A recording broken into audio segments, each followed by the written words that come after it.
प्रयागराज से सीधे हम आपको दिखा रहे हैं, साधु संतों का ये रेला दिखा रहे हैं, श्रद्धालुओं का हुजूम दिखा रहे हैं। और अपने कैमरा पर्सन अनिल से बोलूंगी एक बार यहाँ की तस्वीर भी दिखा दे। मैं जहाँ मौजूद हूँ, ये न्यूज 18 का मंच है, मेला क्षेत्र के अंदर ही मौजूद है। और यहाँ से आप पूरे इस तंबुओं के शहर को देख सकते हैं, लोगों की भीड़ देख सकते हैं। यहाँ से आपको जो सड़क दिख रही है, इस सड़क पर देखिए कितनी बड़ी तादाद में जन सैलाब की शक्ल में ये लोग बस बढ़े जा रहे हैं और ये खत्म नहीं होगा। ये रेला सुबह से ही इसी तरह से दिख रहा है, लोगों की ये कतार इसी तरह से दिख रही है। सभी ऐसा लग रहा है कदम ताल करते हुए, बिना कुछ प्रैक्टिस के, लेकिन एक साथ कदम ताल करते हुए बढ़ते हुए लोग दिख रहे हैं। स्नान कर रहे हैं, लौट रहे हैं। और दूसरी तरफ आपको कुछ लोग दिख रहे हैं जो स्नान करने जा रहे हैं।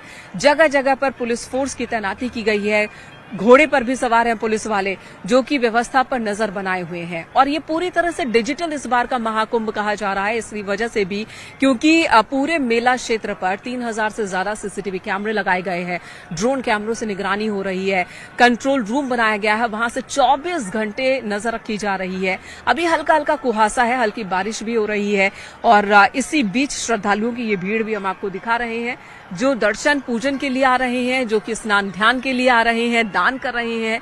और मकर संक्रांति के मौके पर पहले अमृत स्नान की डुबकी लगाते ये तमाम श्रद्धालु दिख रहे हैं। रुके एक बार फिर राजीव का कर लेंगे, हमारे सहयोगी मौजूद हैं। राजीव, वहां पर भी लोग जो हैं, जब ब्रह्म मुहूर्त से लेकर सुबह 4 बजे तक 45 लाख लोगों ने स्नान कर लिया था, तो अभी तक तो ये आंकड़ा और भी बढ़ गया हो गया।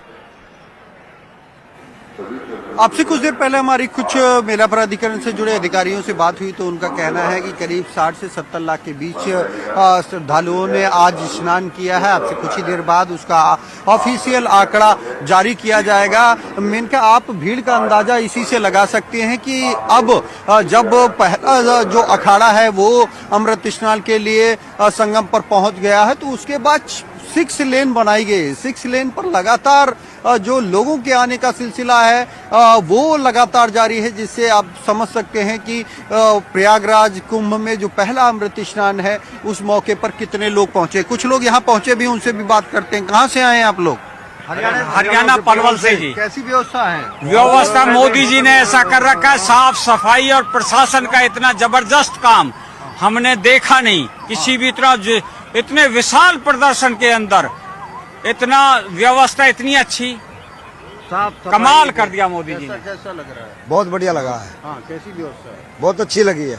योगी जी ने जो सराहनीय का काम किया है। योगी जी ने सराहनीय काम किया, कैसा लग रहा है? बहुत अच्छा लग रहा है। बहुत योगी जी और मोदी जी के द्वारा ये महाकुंभ का जो शुभारंभ किया गया, बहुत ही अद्भुत लग रहा है कि प्रयागराज की पावन धरती पर महाकुंभ इस बार बहुत ही शानदार। कैसा लग रहा है? बहुत अच्छा लग रहा है। ऐसा लग रहा है कि जीवन का पहला उत्सव मना रहे हैं हम अपने जीवन। हर चीज की सुविधा, बस की सेवा, खाने की बस की सेवा, खाने की सेवा, रुकने की सेवा, A to Z से सुविधाएं उपलब्ध हैं। और भी लोग हमारे साथ मौजूद है। कैसी व्यवस्था है? बहुत अच्छा, बिल्कुल बहुत बढ़िया, बहुत बढ़िया, बहुत अच्छा लग रहा है। मन खुश हो गया यहाँ पर आके। योगी बाबा जिंदाबाद, जय श्री राम, आप इनका समझ सकते हैं और देख सकते हैं कि हाँ, जो सरकार ने इस बार कुंभ की व्यवस्था करवाई है, बहुत ही सुव्यवस्थित ढंग से और बहुत अच्छी प्रकार से है। पूरी जनता इनका आप देख सकते हैं कि जो भी भक्त श्रद्धालु महाकुंभ में पहुंच रहे हैं वो मुख्यमंत्री योगी आदित्यनाथ का धन्यवाद देते हुए नजर आ रहे हैं, क्योंकि जो ये भव्य दिव्य व्यवस्था की गई है, इसको लेकर खुद मुख्यमंत्री योगी आदित्यनाथ बीते 3 महीने से लगातार वो एक के बाद एक अधिकारियों से बैठक कर रहे थे। और यहाँ पर जो तैयारियां की जा रही थी वो खुद लगातार करीब 4 से 5 दौरे कर उन्होंने देखा। महाकुंभ शुरू होने से पहले भी वो 2 दिन के प्रयागराज दौरे पर पहुंचे और कहां पर क्या व्यवस्था की गई वो खुद उन्होंने अपनी आंखों से देखा। जिसके बाद अब आप देख सकते हैं कि कल जहां करीब पौने 2 और करोड़ कहते हैं कि जब शासन चुस्त रहेगा तो प्रशासन को दुरुस्त रहना ही पड़ता है। जी, शासन अगर चुस्त है तो प्रशासन को दुरुस्त रहना ही देखिए- पड़ता है और सीएम योगी आदित्यनाथ तो खुद कमान संभाले हुए थे और उसी का असर कहेंगे कि अब ये जो श्रद्धालु आ रहे हैं करोड़ों की संख्या में, इतनी बड़ी भीड़ जो एक छोटे से भूभाग पर इकट्ठा हुई है और वो तारीफ करते हुए अगर दिख रहे हैं लोग, तो इसके पीछे की एक वजह ये भी है कि मुख्यमंत्री ने खुद अपनी मुस्तैदी बरकरार रखी है। और देखिए यकीनन में इनका अगर 13 और 14 का क्राउड मिलाकर हम बताएं तो अब तक जो आंकड़े हैं वो करीब 2.5 करोड़ लोग जो हैं वो संगम तट पर डुबकी लगा चुके हैं। आप देख सकते हैं कि विभिन्न राज्यों से लोग यहाँ पहुंचे हैं। कहाँ से आए हैं?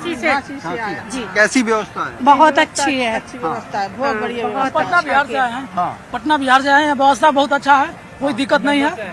हाँ कुछ भी ऐसा आया है हाँ, बंगाल कैसी से, व्यवस्था है? बहुत अच्छा है। नागा साधु को देखकर मेरा जीवन पसंद हो गया। नागा साधु को देखकर जीवन प्रसन्न हो गया। कैसी व्यवस्था है? ठीक है सर, अच्छा बहुत है, अच्छी है, बहुत अच्छी है। हम लोग बेगूसराय जिला के हैं। कहाँ से? बेगूसराय जिला। अच्छा, बेगूसराय बिहार के लोग हैं। कहाँ से आए हैं आप? राजस्थान। कैसी व्यवस्था है? बहुत शानदार व्यवस्था लगी। हाँ। बहुत दिक्कत तो नहीं? कोई दिक्कत नहीं सर, बहुत बढ़िया है। आप देख रहे हैं चाहे राजस्थान हो, वेस्ट बंगाल हो, बिहार हो, उज्जैन से महाकाल की नगरी से आए, बढ़िया व्यवस्था, बहुत अच्छी सर। मध्य प्रदेश से हो और भी लोग हमारे साथ मौजूद है। मैडम किस तरह की अरेंजमेंट है, कैसी व्यवस्था है? नहीं, अच्छा है, मेरे को तो सब कुछ अच्छा लगा। हाँ हाँ। पानी बहुत ठंडा है, बाकी सब ठीक है। जी वाकई राजीव, कुछ इसी तरह की प्रतिक्रिया लगातार सुनने देखने को मिल रही है। मैं भी जब से मेला क्षेत्र में आई हूँ, ज्यादातर लोग तारीफ करते दिख रहे हैं। कल एक इंदौर वासी से मुलाकात हुई थी और इंदौर के लोगों ने यहाँ की साफ सफाई की तारीफ की। अमूमन कहा जाता है कि इंदौर के लोग पूरे भारत में कहीं पर भी चले जाएं और वो यही कहते हैं कि हमारा इंदौर सबसे साफ है, यहाँ तो गंदगी है। लेकिन कल इंदौर के लोग भी यहाँ की सफाई की तारीफ कर रहे थे, व्यवस्थाओं की तारीफ कर रहे थे। कुछ और लोगों की प्रतिक्रियाएं भी अपने दर्शकों को दिखाएंगे कि वो क्या कह रहे हैं, संगम में आकर उनकी अनुभूति क्या है। लेकिन उससे पहले ज्योतिषाचार्य आशुतोष जी से कुछ सवाल जवाब हो जाए। देखिए ठंड इतनी ज्यादा है कि मेरी जुबान भी लड़खड़ा रही है। अब अगला सवाल ये है कि जो लोग घर बैठे हैं वो स्नान करें, तो आपने कहा कि मन में ध्यान करें गंगा माँ का और स्नान करें। गंगा के स्मरण करने से ही मुक्ति है, स्मरण मात्र से मुक्ति है। बस हमको ये विश्वास होना चाहिए कि हाँ, स्मरण से मुक्ति होती है।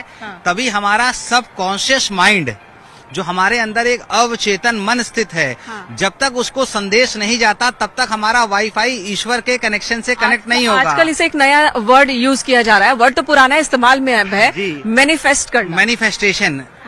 जो अवचेतन मन, हम आपको यही की एक वाक्य बताते हैं। एक बार ऐसा कथा कही जाती है कि शिव और पार्वती, कुंभ लगा हुआ था, अनादिकाल की बात है, तो शिव पार्वती आकाश मार्ग से देख रहे थे कि नीचे कुंभ स्नान चल रहा है। तो पार्वती जी ने कहा कि देखिए कितने असंख्य भक्त हैं यहाँ पर, संगम स्नान कर रहे हैं, गंगा स्नान कर रहे हैं। तो शिव जी ने नीचे देखा और शिव जी ने कहा कि भाई हमें तो यहाँ कोई भक्त नहीं दिख रहा। तो पार्वती जी ने कहा कैसी बात आप करते हैं, यहाँ तो असंख्य भक्त हैं। तो शिव जी ने कहा इसमें भक्त तो हमको नहीं दिख रहा कोई। तो उन्होंने कहा आप कैसी बात करते हैं। तो उन्होंने कहा आइए आपको हम इसका प्रमाण देते हैं, प्रूफ करते हैं। वही जो श्रद्धा विश्वास की बात मैं बता रहा हूँ, जो आपने प्रश्न किया। तो कहा जाता है कि शिव पार्वती यहाँ पर आ गए संगम तट पे तीर्थराज प्रयाग के, और यहाँ उन्होंने डेरा डाल दिया। शंकर जी ने कोढ़ी का रूप लिया, मतलब एक बीमार व्यक्ति का, और पार्वती जी ने एक सुंदर स्त्री का रूप बना लिया। और वो लोग एक गड्ढे में शंकर जी गिर गए और पार्वती जी बाहर खड़ी हो गई। जैसे यहाँ पर देखिए कितना भीड़ का रेला आ रहा है, लाखों करोड़ों लोग दिख रहे हैं। तो लाखों करोड़ों लोग उस रास्ते से जा रहे थे। तो पार्वती जी ने कहा लोगों से, एक स्त्री के रूप में थी, कि भाई मेरे पति यहाँ पर गिर गए हैं, पति परमेश्वर, और कृपया इन गड्ढे से निकालिए। तो कुछ लोग तैयार नहीं हुए, कुछ लोग तैयार हुए। तो उन्होंने कहा कि इनको तो बहुत कोढ़ है और अगर कोई पापी व्यक्ति होगा तो इनका कोढ़ उस पर चढ़ जाएगा। तो कोई भी व्यक्ति निकालने को तैयार नहीं हुआ। बताते हैं कई दिन शंकर पार्वती जी उसी गड्ढे में के पास रहे कि कोई तो एक भक्त आए, कोई नहीं तैयार हुआ। फिर एक व्यक्ति आया तो पार्वती जी ने उससे भी कहा कि भाई अगर आपने पाप किए होंगे, पापी होंगे, तो ये कोढ़ आपके हो जाएगा। तो उस व्यक्ति को गंगा जी पे इतनी श्रद्धा थी, उसने पार्वती जी जो सुंदर स्त्री का रूप लिए थी उनसे उन्होंने कहा कि माँ मुझे तो कुछ हो ही नहीं सकता, मैं तो बहुत पापी था। लेकिन देखो अभी अभी मैं गंगा स्नान करके आ रहा हूँ, और जो गंगा स्नान करता है उसका क्या मुक्त हो जाता है? पाप मुक्त हो जाता है। देखो मेरे बालों से अभी भी गंगा जल टपक रहा है, तो मैं बहुत पापी था, मेरे पाप गंगा जी ने धो लिए हैं, और मुझे पूर्ण विश्वास है कि मैं पाप मुक्त हो गया हूँ, मुझे कोढ़ नहीं हो गया। तो उसने शंकर जी को पकड़ के गड्ढे से निकाल दिया। शंकर जी ने तथास्तु किया और पार्वती जी से कहा कि देखिए इतने असंख्य लोग स्नान कर रहे हैं और सब कहते हैं गंगा से मुक्ति होती है, लेकिन उनका अंतर्मन स्वीकार नहीं कर पाता। केवल ये एक ही करने से नहीं होगा बल्कि मनन करने से होगा। मनन, केवल ये एक व्यक्ति है जिसको इतना कॉन्फिडेंस है, इतना श्रद्धा है, इतना विश्वास है कि सारे पाप गंगा जी में धुल गए, अब मुझे कोढ़ नहीं हो सकता। तो उन्होंने झट से शिव जी को बाहर निकाल दिया, शिव जी ने तथास्तु किया। उसका मतलब क्या है?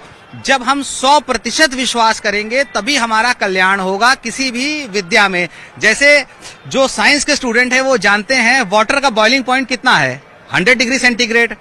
तो 99 डिग्री कोई काम का नहीं है। जैसे यहाँ पर लोग आके कहते हैं कि हम बहुत श्रद्धा करते हैं, हम श्रद्धावान हैं, तो उसका भी परसेंटेज होता है। 90% श्रद्धा कोई काम की नहीं है, 99% भी नहीं है। जैसे वाटर का boiling point is 100 degree centigrade, तो 100 डिग्री से नीचे वाटर कभी बॉईल नहीं करेगा, 100 से ऊपर करेगा। कैसे पता चले कि 100 डिग्री तक पहुंचा या नहीं पहुंचा? तो ये तो हम लोग क्योंकि हम लोग एस्ट्रोलॉजर हैं, हमें मानना पड़ेगा कि हाँ पहुंच रहा है। नहीं तो जब तक, जैसे कुछ लोगों को यहाँ गंगा पे आके सिद्धि प्राप्त होती है, कुछ लोग की गंगा मैया मनोकामनाएं पूर्ण करती हैं, वो लाखों किलोमीटर से दूर आते हैं और पैदल आते हैं। जैसे हम लोग को भी यहाँ कितना पैदल आना पड़ा।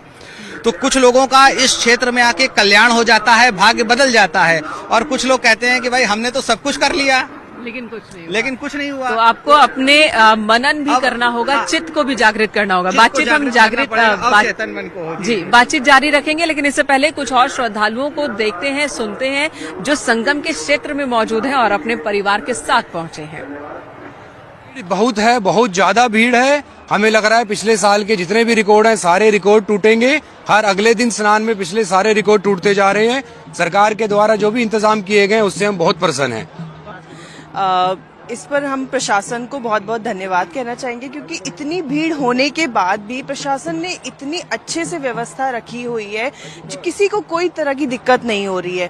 और साफ सफाई का भी बहुत ध्यान रखा गया, और इसमें पर्यटकों का भी बहुत बहुत धन्यवाद कि उन्होंने भी साफ सफाई को मेंटेन कर रखा। ইয়াত আহি বহুতে ভাল লাগিছে, এইটো যে সৌভাগ্য পাইছো ইয়াত আহিবলৈ, সেইটো কাৰণে বহুতে ভাল লাগিছে। আজিৰ দিনটো ইমান ভাল যে 144 ইয়াৰ্ছৰ পাছত ইয়াত যে এটা অপৰচুনিটি পাইছো আহিবলৈ, সেইটো কাৰণে মনত বহুত শান্তি এটা प्रभाव भाव आता है। जिला आगरा से कैसी व्यवस्था? बढ़िया है, बहुत सुंदर व्यवस्था योगी जी की है, और मोदी जी योगी देश के लिए सुरक्षित रहना चाहिए। This is just the most amazing experience. It's fantastic. We're loving every minute of it. It's our first time in India. I'm here with my daughter, and it's very emotional. I'm loving it. Thank you. I think it is very well organized, and it is very, very big, and it is so many friendly people. I really like it. I enjoy it. I wanted to feel the spiritual energy and to meet Indian people. And they are so friendly, it's amazing. I feel that it's very peaceful. I feel even with a lot of people, you know, every people is pulsing, you know, the Kumbh Mela. We can really feel the Kumbh Mela inside the bodies, you know. I just arrived yesterday, so I cannot say so much because still I didn't went for bathing. But for the moment, I'm really happy to be there, and I feel really good energy here. Yeah.